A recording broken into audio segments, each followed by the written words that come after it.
History is full of cracks. There are gaps in the timeline that standard academics simply cannot explain. In school, we are taught a very specific story, that human development is a straight line.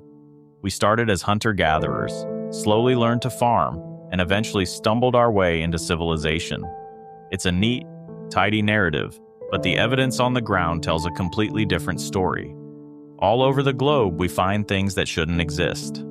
From the massive megalithic stones of Peru to the precise geometry of the pyramids, we see artifacts that defy the timeline. These aren't just random anomalies, they are fingerprints pointing to an outside influence. Something jump-started human development through unnatural means. This wasn't evolution, it was intervention. Genesis chapter 6 documents this moment with terrifying clarity. It records the exact moment when the sons of God came down to earth. Now, standard theology often tries to soften this. They dismiss these beings as merely the righteous line of Seth, implying they were just good men. But the ancient Hebrew text allows for no such comfortable interpretation. These were celestial beings. They were distinct from humanity and they abandoned their station. They didn't come to watch us. They came to conquer. They saw the daughters of men and took them as wives. This was an act of rebellion that shattered the cosmic order. The resulting mix of species triggered a divine response that reshaped the planet. The Great Flood wasn't just a random weather event or a fable about rain. It was a targeted sterilization protocol. The flood was designed to wipe out a specific bloodline that had become corrupted. It was a surgical strike against a genetic infection that threatened to consume the human race entirely. But thinking the flood purified everything is a dangerous mistake. The entities behind this corruption weren't destroyed. They just changed tactics. They embedded themselves into the world that rose from the mud, ensuring their influence would survive the waters. The conspiracy didn't end with the deluge. It only went underground. The invasion started in a specific place, not at random. The Book of Enoch, a text so controversial it was removed from the canonical Bible, maps out exactly where they landed: the summit of Mount Hermon. Located on the border of modern-day Syria and Lebanon, this peak was ground zero, the beachhead for the cosmic rebellion. Here, 200 watchers appeared, abandoning their assigned posts in the heavens to interfere with our world.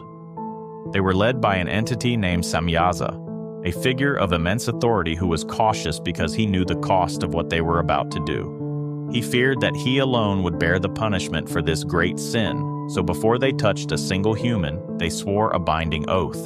The text calls it a mutual imprecation. It was a curse they placed upon themselves.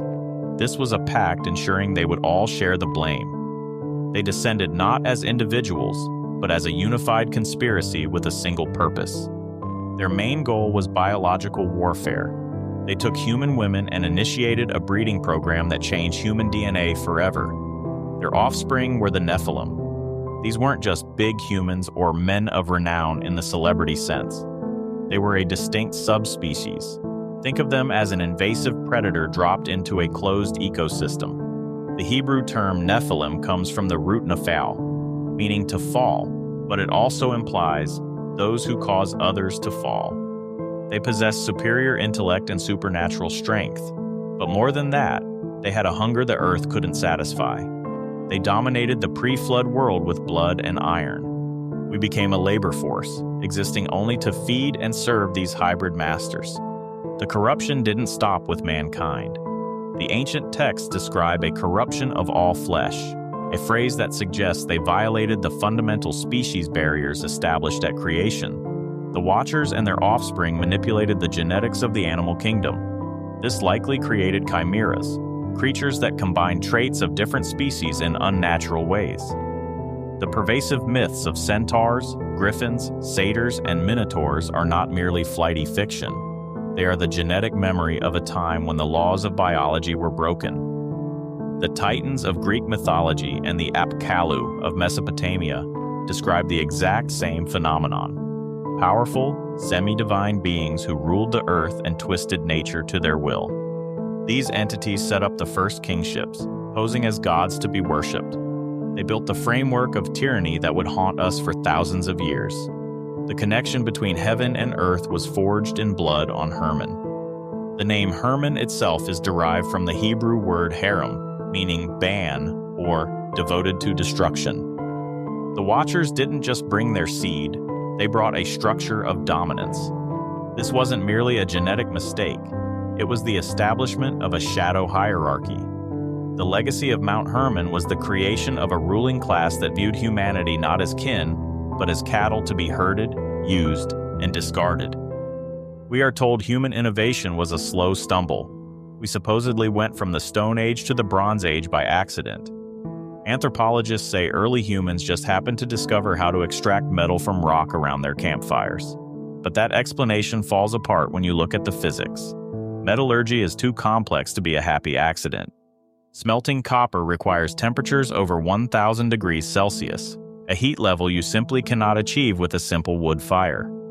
It is physically impossible without technology. You need specific kiln designs and forced air induction, bellows driving oxygen into the flame.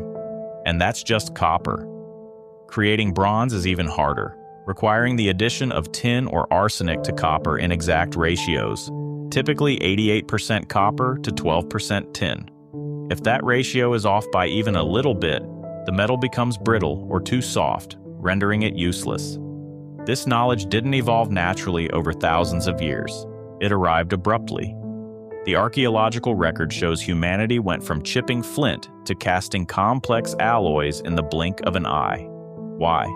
Because someone gave them the instruction manual.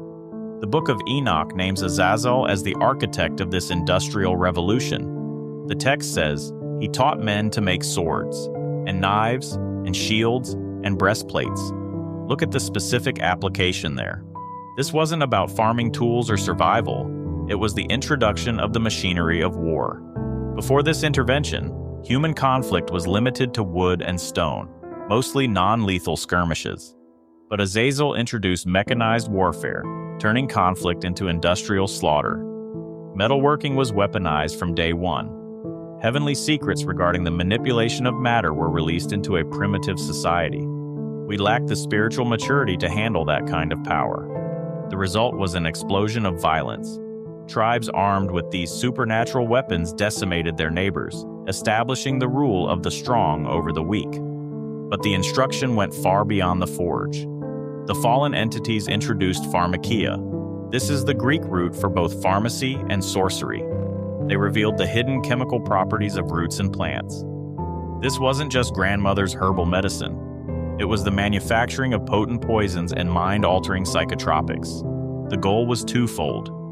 First, to alter consciousness and open portals for spiritual possession. Second, to kill without a blade.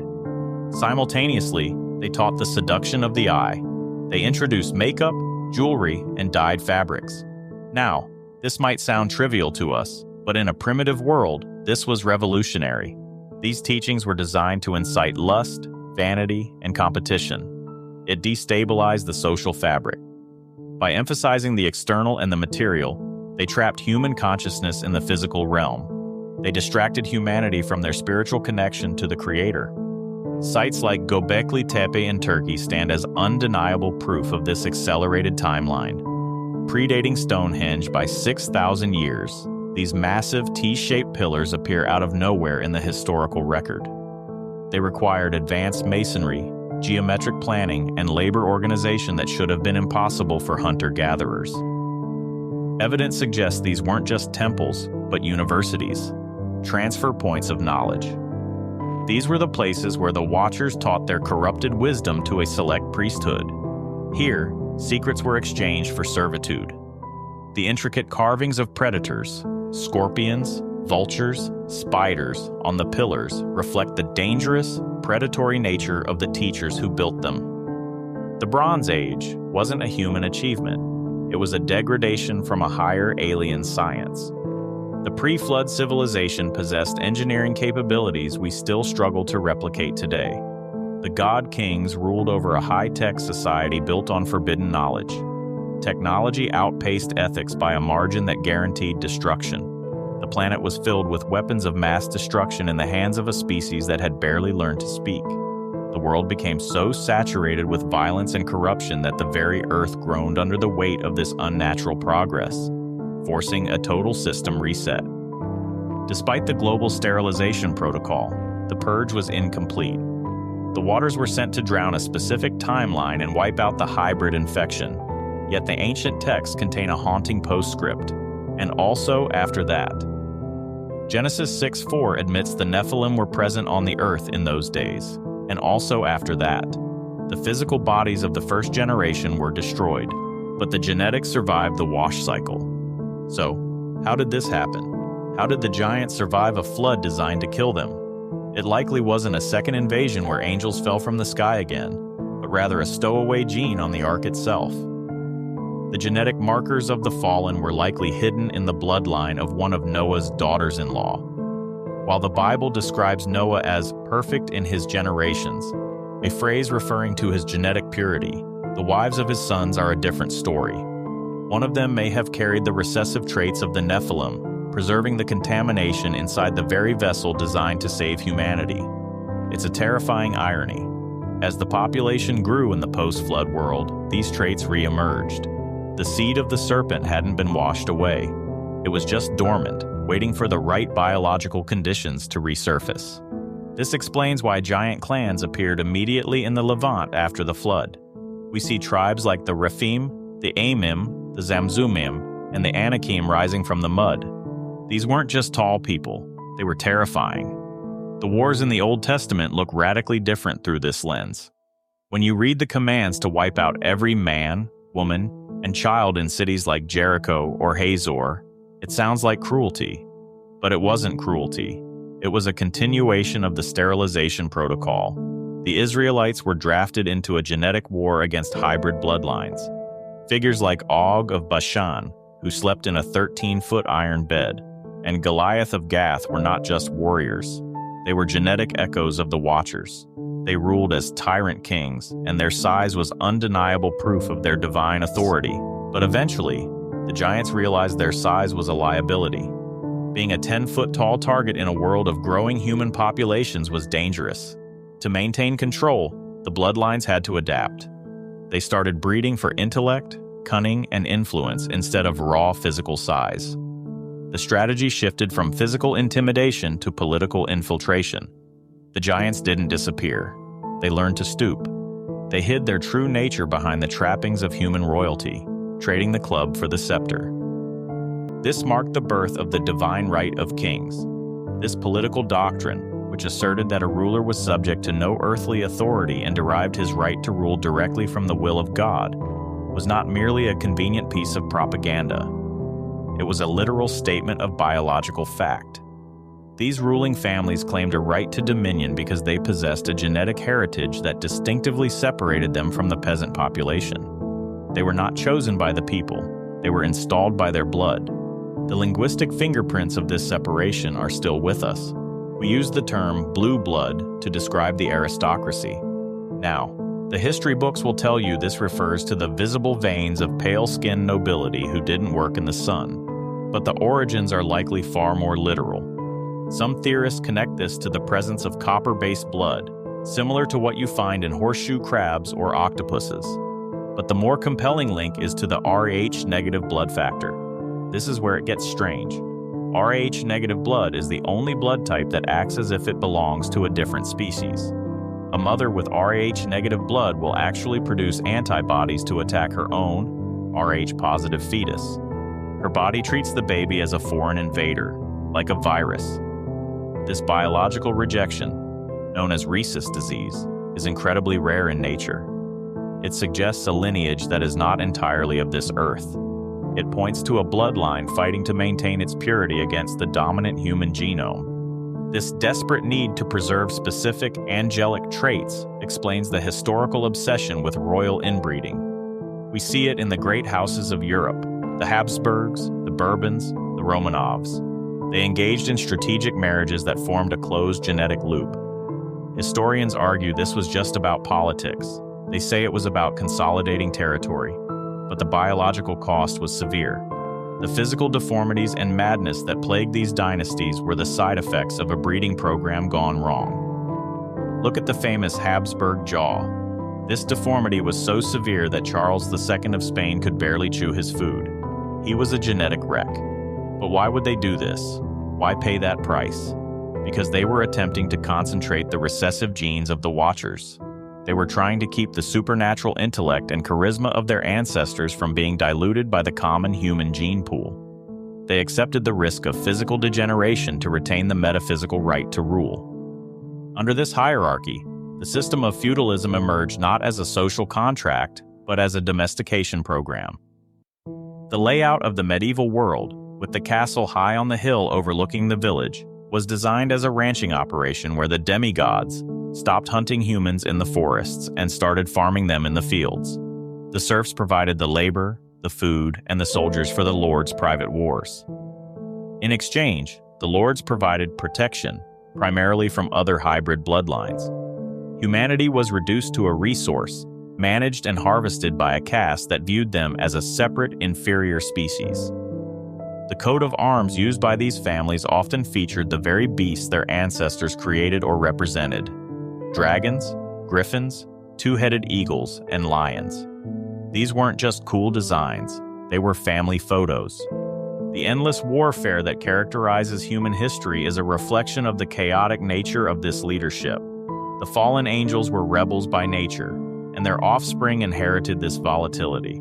The history of nations is largely the history of rival Nephilim families squabbling over territory and resources, using human armies as disposable pawns in their family feuds. World War I, for example, was essentially a family squabble between three cousins: King George V of Britain, Kaiser Wilhelm II of Germany, and Tsar Nicholas II of Russia.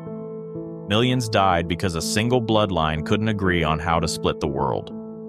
However, as the centuries passed, the visibility of the crown became a liability. The rise of revolutionary movements and the scrutiny of the public eye made the god kings vulnerable. When the guillotine began to sever royal heads in France, the bloodlines realized that the era of open rule was ending. To survive the modern age, the rulers had to become invisible. The transition from the throne room to the boardroom marked the final evolution of the Nephilim strategy. As the Age of Revolutions dismantled the visible monarchies of Europe, the bloodlines did not surrender power. They privatized it. Families like the Rothschilds and later the Rockefellers replaced the scepter with the ledger. This shift aligns with the biblical description of the synagogue of Satan, a term denoting a group that claims a specific heritage but serves an adversarial agenda. This designation in Revelation suggests a biological and spiritual lineage that operates within the structures of faith and commerce while actively subverting them. By capturing the creation of currency, these lineages secured a dominion far more absolute than any feudal lord. They realized that he who controls the money supply cares not who sits on the throne. The modern debt-based financial system functions as a sophisticated form of indentured servitude, binding nations and individuals to perpetual labor without the need for physical chains. This economic enslavement allows the hidden rulers to extract wealth from the population with mathematical precision. Money is no longer a store of value. It is a mechanism of control designed to keep the masses in a state of survival, while the elite consolidate resources. Furthermore, the immense capital generated by this system fuels the military-industrial complex, a direct continuation of Azazel's original instruction on Mount Hermon. The forge has been replaced by the aerospace laboratory, but the purpose remains the manufacture of death on an industrial scale. The global conflicts of the 20th century, with their mechanized slaughter and chemical warfare, were the ultimate expression of the Watchers' teachings brought to terrifying fruition. The continuous state of emergency and the perpetual threat of annihilation served to keep humanity in a state of fear, making them easier to herd. The agenda extends beyond mere wealth accumulation or geopolitical dominance. The ultimate goal of this shadow hierarchy is the reclamation of lost immortality. The modern movement of transhumanism represents the final phase of the rebellion. By merging biology with technology, the elite seek to transcend the limitations of the human form imposed by the Creator. This drive to upload consciousness or enhance the body with cybernetics is a technological attempt to rebuild the glorified body lost during the fall. They believe that through genetic editing and silicon integration, they can finally storm the gates of heaven and dethrone the authority that banished their ancestors. This is why the rituals persist. In secluded gatherings like those at Bohemian Grove, the elite engage in ceremonies that mock the fragility of human life. The cremation of care and the adoration of effigies in these redwood groves are not eccentric pastimes of the wealthy. They are the maintenance of the ancient pact, a spiritual tether to the entities that first descended to the earth. The invasion that began on the slopes of Mount Hermon never ended. It merely changed its face.